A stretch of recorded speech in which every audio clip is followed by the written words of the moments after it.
Good morning, Colorado. You are listening to the Daily Sun Up. It's a conversation with the Colorado Sun. I'm team editor David Krause.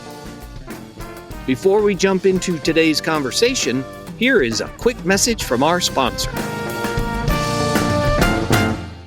When your number one fan is your number one threat. Stephen King's iconic thriller Misery is live on stage at the Arvada Center this fall. Tickets are on sale today, running September 4th through October 11th. Visit arvanacenter.org for tickets today. Support comes from Colorado Housing and Finance Authority. CHFA sponsors homebuyer education in English and Spanish and offers down payment assistance. Visit chfainfo.com/yourhome. CHFA is an equal housing lender. Now, back to the show. Today, we have a portion of our Colorado SunFest weather panel conversation with local meteorologists Chris Bianchi, Mike Nelson, and Joel Gratz as they talk about being weather geeks, how they relay important and sometimes life-saving information to their audiences, and the inexact science of forecasting. This crazy weather that we have here in Colorado, this crazy landscape with such extremes from the plains to the mountains, the Rockies, the 14ers, and so on. You know, you're in charge of telling hundreds of thousands of people how to interact in that weather, how to prepare for that weather. And I'm just wondering, like, how do you do it when it is so different all over the state? What's your method? Chris, let's start with you. Well, that is obviously a big question, is how to communicate that to different parts. I will say, I guess we're somewhat fortunate, Mike and I, having a designated DMA, a target market. So I would say I tend to focus a little less, not because I care less about Colorado Springs or Pueblo, but they have their own market a bit more. So I tend to focus a bit more population and impact base. So if something's going to affect the Denver metro area, obviously that perks my interest first and foremost.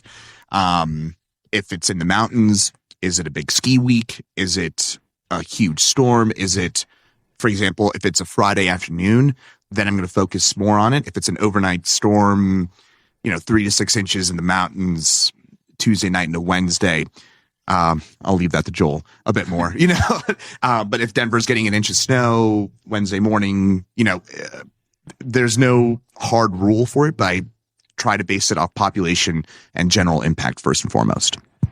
Excellent. Mike. A moderate thunderstorm in Denver at 5 o'clock in the afternoon is a much bigger impact than a massive thunderstorm over Washington County on the Eastern Plains. And so from our service to our viewers, that's what we have to keep in mind is impact on the people. But as weather geeks, if there is a gorgeous cloud and I can pick it up on our camera network, which now Chris has, I had it over at Channel 7, I'm looking at that giant thunderhead that's out over Akron, and I'm putting that in the time lapser and watching all the structure changes and everything. So I think we balance the fact that we really love watching storms with the reality that we have to serve the viewers that are ultimately paying the advertisers and the paychecks. I also love clouds. I think we all love clouds. Let me tell you a quick story, and then I'll tell you how I think about discussing the weather with our viewers. The first time I met my now wife's sister and husband, they were in a restaurant, and it was a spring day, and there was a ripping southwest wind.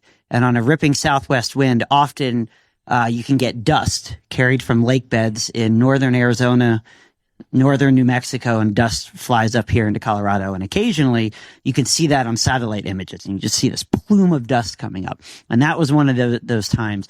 And I'm just staring at just refreshing satellite images, refreshing. And I walk into this restaurant. Before I said, "Hello, my name is Joel. Nice to meet you," I threw my phone in front of them and said, "Do you want to see dust from space?" That was my first word. So I'm fully addicted, just like these guys. I have a little bit more leeway. I am talking generally to weather nerds in the mountains that are obsessed with snow, and it is a full-on emotional connection when it is snowing, where it is snowing, when it is not snowing. This year really is an emotional thing. So I write daily, and I mean, we're just going on the highs and lows of what's happening in the weather with the weather. Of course, if there's a big storm over a weekend or a storm people want to chase, people want to know more about it. But I write daily, and I'll tell you, sometimes I think, this is laborious. Sometimes there's no weather to talk about. But if I miss a day, it's hard for me to get back in the swing. And a lot of people are like, hey, what's going on? When's the next storm? So I write daily during the winter, and it's fun to share those highs and lows. I love how all three of you talk about your connection to your audience. That's really fun to hear.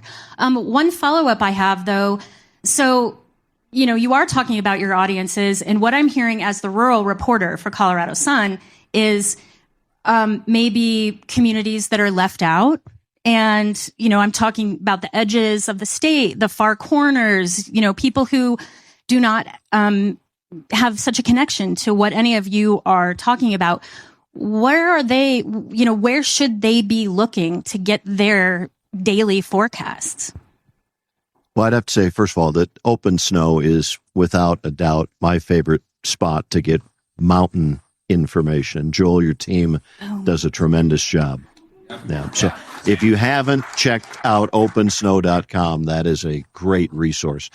I think we do the best we can in terms of we constantly, at least I did when I was still in the business, and I'm sure Chris still is, get hit with focus on the front range, focus on the front range. And it's like we've got a lot of people that are out there that want to be included. And that's where this the Viero camera network is what I was referring to at the camera in Akron. And about 15 years ago, I got a phone call over at Channel 7 from somebody that says, I work with Viero. We're the wireless company out on the Eastern Plains, and we do almost all of the cell phone work on the Eastern Plains because the big guys feel like it's way too many miles and not enough people.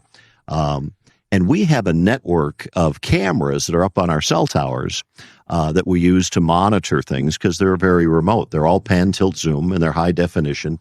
And then his next question was, would you like to have access to them? I'm like, yeah. And we chatted for a minute. And then they said, would you like to have exclusive access to them? I go, is it my birthday? Yeah. And so we had this gentleman's agreement that I was the only weathercaster that could use those cameras. And there was all of these cameras scattered all over the state. And the beauty of it was it could make people in Sterling and Ray and Fort Morgan feel like they're getting their time on TV. So Chris now is the benefactor of that because after I retired, they said, who would really use these? I said, Chris Bianchi would really use these. And so, because he's a weather nerd like the rest of us up here. And so he's going to be looking at cameras. Hey, that thunderstorm's out there on the Eastern Plains. Can I see it from one of the cameras? I have seen wall clouds and tornadoes and all kinds of stuff that nobody else had because we have this network. So that was the way I felt I could connect. And I get pushback, nobody lives out there. It's like, I don't care. I'm going to show it because it's good TV. It looks cool. Yeah. And people do live out there. Yes, they do. And they're very nice people and they work hard and they deserve to get their representation. There is nearly unlimited weather data at this point, if you know where to look. It's changed significantly over the past couple decades. Hundreds, probably thousands of weather apps. They all effectively have access to the same data. There's differences, but leave that aside for a moment. One of the things that is challenging, though, is how do you pull all of that information into a story that makes sense and is explained? Because otherwise it is data on a screen and graphs on a screen, and it takes a lot of knowledge. I'm not saying people can't understand it, but it takes a lot of background and history to kind of turn that data on a screen into something that you can understand, remember, know how to take action on. So that is a challenge outside of major areas where there are people commentating on the weather. Anybody can look up a forecast for their spot in Ray or anywhere else on the East Coast or on the, the Eastern Plains. But how do you kind of understand the percentages and kind of fight through that? And what's the storyline? It's a little bit more challenging when you don't have people kind of tasked just for telling that story. But there are new tools every day, so we'll see where it goes. Chris? I'd say, kind of building off what Mike said a little bit, my connection point is often through geography. So, for example, adding something that is not, for example, on the screen, it's not just pointing at a map and you see Lyman there and you just say, oh, it's raining in Lyman. It's maybe adding in a few towns, trying to make sure I know all the counties down there, all the highways, Highway 50 Southeast Plains, for example, just small examples like that, making sure you know all that and the topography. So, for example, on the Raton Mesa, right in Trinidad, they might be getting snow, while a little lower down, just you go north into La Junta, where it's only 5,000 feet in elevation. You go up to Trinidad, Kim, Los Alamos County, you're closer to 6,000, 6,500 feet. Making sure I know that, and so I can connect with the viewer on that, saying I know where you are, and I hear you, I pay attention to you, and I try and drop those anecdotes as often as I can, so that way people know, yes, I might not talk about, to Mike's point, we're not going to hit a Washington County, even sometimes tornado warning storm, if the metro is getting even small to moderate sized hail. That is going to take precedence, but trying to drop as often as possible. I know you, and that for me, my main connection point would be through geography and just trying to know as much as I can about those towns. These answers really warm my heart. They do, because I talk to a lot of rural people all the time. And that's one of the things that we hear at the Sun quite often is pay attention to us. We're out here too. So I really love that. If you mess up and I know there's no messing up, right? It's like you can't be 100% sure, I guess, what the weather will be. But if you're way off, how do you address it after the fact, in the spirit of transparency and keeping trust with your viewers? Mike, you look like you want to jump on that. People will say to us, well, weather forecasting is an inexact science, and that's wrong.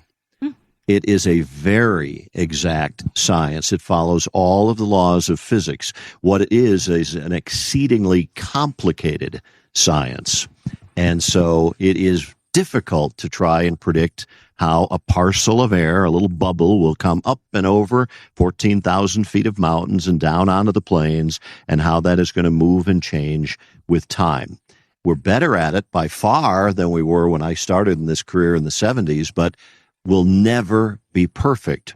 And we saw that yesterday, a day that we all expected was going to be a nice, rainy day. I laid the fertilizer and the grass seed out ahead of time, knowing I'm not going to have a lot of opportunities to have a green lawn this year, and waited. And about 2 p.m, I said to my wife, these clouds are all wrinkling up now instead of being solid stratus. We're not going to get any rain. And then I tuned in to Chris, who gave a very good explanation about what happened. And I'll let him explain that, but I think it's key to say, we messed up. Thought this was going to happen, and instead that happened. If you try and brush it over and say, actually, our forecast was pretty close, it rained over here. Don't do that with your viewers. Just if you miss it, tell the truth, tell what happened. We are like field goal kickers. We're supposed to make the kick. And if we miss, you can't say, hey, laces out or the field was slippery. Our job is to make the kick. So if you miss it, admit it, explain why. I like that analogy. I hadn't heard the field goal one. I used that a lot because I had to explain. That's a really good one. I also want to say to what Mike said that I feel growing up watching television and that there was almost how do I put this politely? An aversion to admitting mistakes on television. And I'll be honest as well, is I get pushback sometimes when I explain on, I've vented with Mike about this a few times. I sometimes get pushback about that when I say, we got this wrong. bosses from management. Sorry, Wow. yes, to be clear. And by the way, that's not to bash KSA management or anything like that. I said that, not you. Yeah, It's on tape. I said that. That's right. That's Chris right. Mike loves said his it. bosses. I do. And by the way, everywhere I've been, every other TV station I've been at, you get pushback about saying we got it wrong. The viewers I've found reward it. They love it. They want to know because what Mike said, it is not an exact science. The low yesterday, it was a little too far south and it was a little weaker than we thought. And we were on the edge of it. And it's going to happen again in the future. We're going to have near misses like that. And Joel and I were chatting about it right before we came on. We're just looking at it. We're like, man, model agreement was about there. I thought we'd get at least something, at least a quarter inch. The half-inch stuff was pretty clearly done by yesterday. But I think it's being transparent, direct, and honest about it. And you've got Mike and I saying that on the broadcast side. I also want to say that is not the norm, and not because of the fact that I think management, I think the perception they want to put out there is that we are experts. But I always push back and say, I'm not divine, and I don't know for sure that it's going to rain half-inch at your house in 3 days. If so, I'd probably be making I'd be a lot. I'd be in a different category of things. So that's a way to put it. But it is a tough thing to communicate and to explain to people. If you claimed you were divine, you would have some people who loved you and some people who didn't love you. That would be interesting. No, I love the transparency of these answers. Joel. Do you know who is most mad when we miss a forecast? You. Us. I mean, I have had sleepless nights, not because anybody emailed me that they were pissed that the forecast was wrong, but because I was mad that I did so. Like, trust me, we know when it goes wrong and we are upset, and the best thing we can do is communicate. And also, I mean, Chris and I, right before this, we're trying to dig in, like, what happened? What could we have seen? What could we have, what did we miss? There are more so now than ever before, many options for your weather model. You choose the model don't choose the model that you want to see, but some people like to do that. That one shows more snow. This one shows more rain, whatever. But there's a lot of options, and our eyes, even meteorologists, tend to gravitate to the more extreme option. And even if 75 out of 100 options showed pretty good rain, it still meant 25. I'm not saying just specifically yesterday, but still 25 out of 100 would say, hey, there's something here. Now, we all tend to gravitate, everybody, towards certainty, right? But you kind of forget that, hey, that's a 25% chance over here that this is not going to go exactly right. As Mike said, this business and this science has gotten way better, but it's not perfect. And so just because there's a few misses like this doesn't mean you ignore the whole science. We just keep in mind it's not perfect yet. One thing I will say, at some point, probably not in any of our lifetime, but at some point, if a computer could track every molecule of air with perfect tracking. I know that sounds fanciful, but 40 years ago, we probably didn't think we'd have half of the stuff we have now. If a computer could track every molecule of air and we had the right equations to know how the molecules would work, we'd have a pretty darn good forecast out to at least about 2 weeks or so before things get really chaotic. But we're not there yet, and we probably won't be there for a long time. But slowly but surely, we are improving. Thanks for listening, and finally, here are a few stories that you should know about today. A tentative agreement has been reached between Cargill Meat Solutions and the union representing more than 1,700 employees who've been locked out of the Fort Morgan plant since May 20th. According to the company, the side reached a settlement Wednesday, and it has to be voted on by the union members. Colorado wildlife officials have a new $65,000 drone with a 13-gallon herbicide tank for precision strikes against invasive weeds in remote northeastern spots of the state. The project is meant to promote native plant regrowth and help wild turkeys, pheasants, deer, and shorebirds find food and cover. The southwestern Colorado town of Dove Creek has gotten so politically charged that the town hall has resorted to locking its doors. The anger comes after water challenges led the community to double monthly bills to $132. The new rate has town leaders saying they need to protect themselves from furious customers. To read these stories and much more, visit our website, coloradosun.com. As an award-winning nonprofit news outlet, we take our mission of credible, independent journalism seriously, and you can check out our trust indicators at coloradosun.com/ethics. Our music is by the Denver-based Matt Skellinger Group. A link to their music is in our show notes, and a special thanks to Swallow Hill Music. I'm David Krause. See you next time.